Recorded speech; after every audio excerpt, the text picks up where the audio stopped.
They're changing my voice. This video is a response to the channel War on Beauty. Just like every other channel I come across on YouTube, hundreds if not thousands of them in this year alone, I see that your arguments are very whitewashed. Okay, now a little bit about me to help you understand why I'm right to say that and why it's more than fair. I am part black, part white, and to some degree part Jewish on my mom's, who's white, side. Okay, as far as anyone can tell. We did certain comparisons as I tracked my genealogy, as I saw who's related to who and why. I'm not racist, but what I see is there's three things that are the major things that destroyed the church before it ever even started. And that is white, Jewish, and LGBT supremacy and lying. Okay? Those groups came together to make sure that the church was whitewashed. It's pagan washed in a way that is more subtle, perhaps. It's Jewish washed and it's LGBT washed. Now, I'm not a racial supremacist. Again, I'm mixed. I'm a moral supremacist, not a racial supremacist.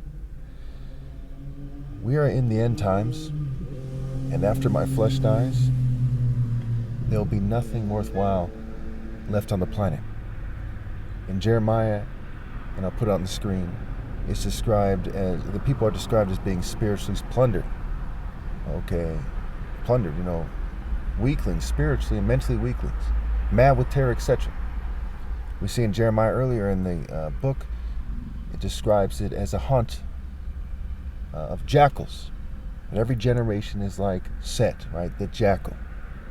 Now, some of you don't want to admit this to yourselves. If you're not going to admit this to yourselves, at least stop having children. There is no decent future. You make yourself much more of a monster when you have children. Okay? If you hear me out, you'll see that I'm right. The Bible is about the whole world becoming Babylon's system and then going to hell. We see it in Joel 2, right? It's like the Garden of Eden before the wicked people and their idolatry, really takes hold of the planet.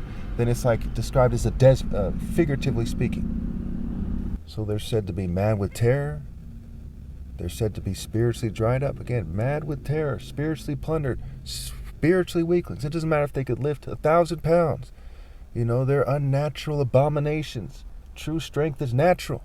Remember in the Bible it says that when God punishes people, it gives them unnatural lust. When you desire people who are formed unnaturally, they're outside the divine order, they have no moral path, then you have an unnatural lust, whether it's gay or heterosexual. So you have unnatural desire for each other. You have unnatural marriages, offspring, families, what have you. Everyone should stop breeding. I'm not going to breed. Everyone should stop breeding. Now let me explain it to you further here. And let me try to make this brief. Let's talk about the white, Jewish, and LGBT washing of major cities and why it is also bad for white, Jewish, and LGBT people and their souls. Again, it's also bad for them and their souls. Stop having kids. Point number one. I disagree with society. I know that the white, Jewish, and LGBT washing of major cities is clearly Luciferian, whether it's being done by the church or not. Places like Santa Cruz here in California, that is not such a major city, but it has a theme park that's arguably the major theme park on a beach in all of the West Coast. Like the only one that really sticks out, if there even are any other ones.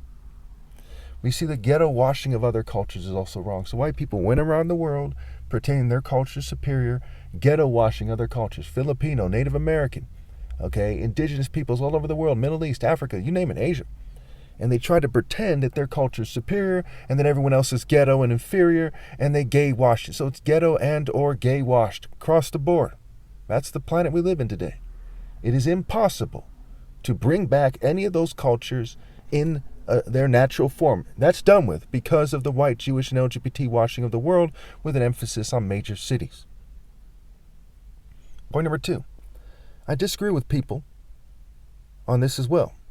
I know that people should have this explained to them in an effective manner, and they should have logical, moral, and constructive debates. Where are the logical, moral, and constructive debates? You all gaslight.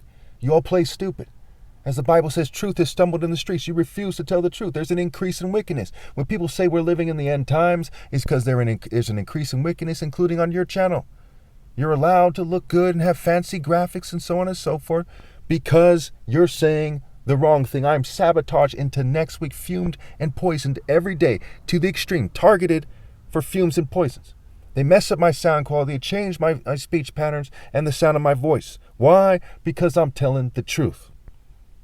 Some people are targeted for wickedness. I'm targeted for righteousness. And everybody who's not obeying God through me is wicked. See my proof, I'm Christ playlist. I assure you, you'll be forced to agree that I'm right because it's clear cut.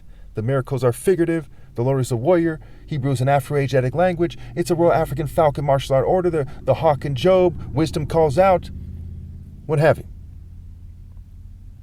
3, ver in virtue means man and not social status or physical strength in a time where the righteous are kept from physical strength.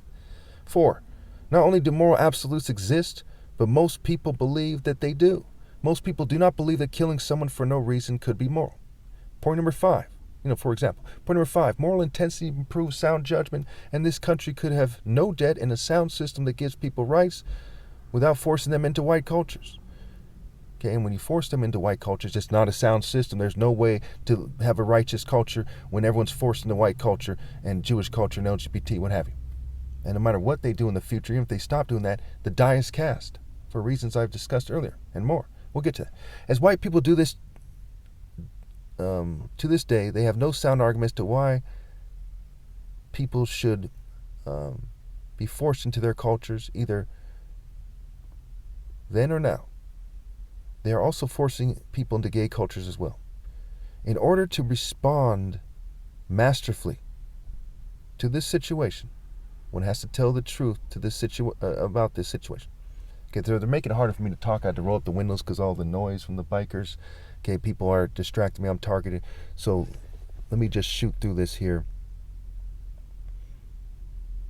So no one ever even came close to responding masterfully but me. It is impossible to try to effectively and logically address the problems in America without pointing out the non-racist and irrefutable fact that all white cultures have failed historically and certainly with a universal scale. Remember, I'm part white. Every white person arguably is just part white. I happen to look black, but I'm somewhere around half white. Consider these things. The economic pyramid of white cultures. Consider the economic pyramid of white cultures. The church hypocrisy, jocks, emos, goths, rockers, what have you. We'll get to we'll start naming groups in a second here. 2, Jupiter and Juno. Juju, right?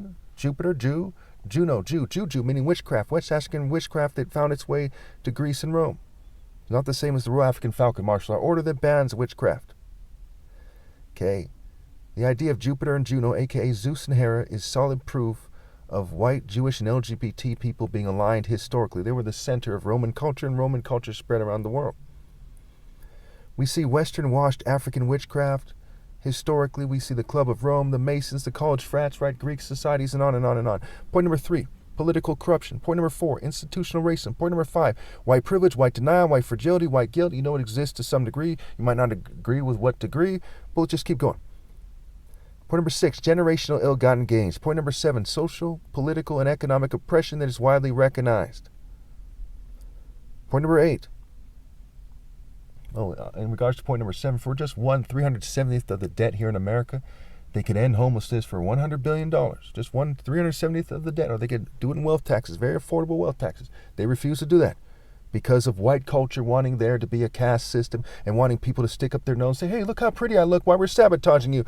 Pretty boys, females, and otherwise. Trying to, the military really looks bad, but they try to do a little something there, but it's more embodied in the rich people. If you go to, Beverly Hills, Palo Alto, the Hamptons, you go to certain rich places, Miami, rich places in Miami, you'll see these arrogant rich people that try to look better than everyone else while they're sabotaging everyone else. And that's a huge part of Western culture. That's the pagan culture where they try to make people who are more like the statue of the pagan demons, the quote-unquote gods, they try to make them seem superior to other people. It's very sick, very petty, very childish. Thank God I'm not doing that. Very petty. Point number 8, feminism, LGBT movements, and controlled opposition in general.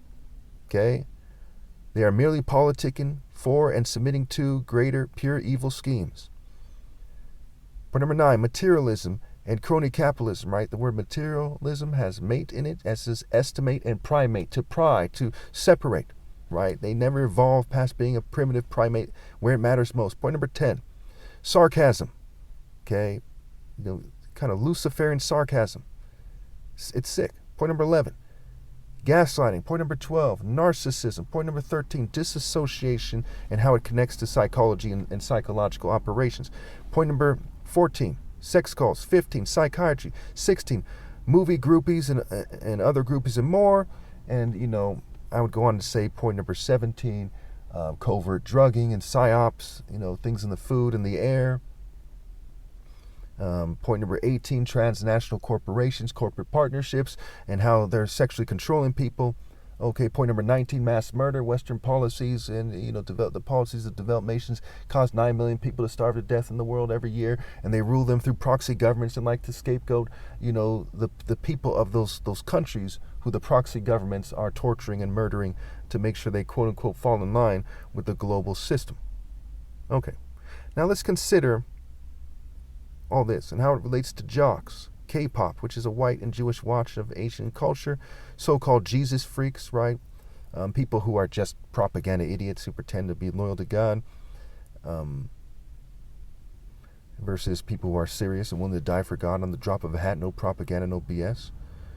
Consider the average church-going groupie, rockers, bikers, cops, military, strippers, sex workers, sluts, cowboys and cowgirls, racers, Western thugs, nerds, hate groups, Democrats, Republicans, fashionistas, people at a gay parade, so-called political activists, freaks, metalheads, cheerleaders, frats and sororities, Freemasons, artists, entertainers, populars, rich snobs, cultists, and more. None of these people have the Holy Spirit in them. Not in the church, the mosques, the synagogues, nowhere. So why did this happen? Well, what happened to the world? It was the white, Jewish, and LGBT washing of the world. There's 380,000 churches in America, 20,000 denominations of Christianity. Christians, so-called Christians, were a huge part of the destruction of the planet. So when you're talking about things as if, you want a return to beauty, you're pointing to the broad path to destruction. The narrow path is almost done with. Everyone will be on the broad path to destruction after my flesh dies, unless they obey God through me in a timely fashion, and no one should reproduce no matter what. So you're saying, hey guys, let's do this Luciferian stuff, guys. And you're not a serious person worshiping God. And it's very sad. And I see it so often. And you look like somebody who's mixed with the white cultures, Jewish cultures, and LGBT cultures in a sort of fashionista way. No offense to you. Again, I'm part white, part Jewish to some degree. I'm not racist. I live in California where there's tons of LGBT people. I don't bash them. I don't give them a hard time. Okay, I just tell the truth. These are the facts here. It'd be a very sad day if someone starts crying anti-Semitism when I'm even part fucking Semitic. I mean, it's fucking pathetic what you people resort to at times.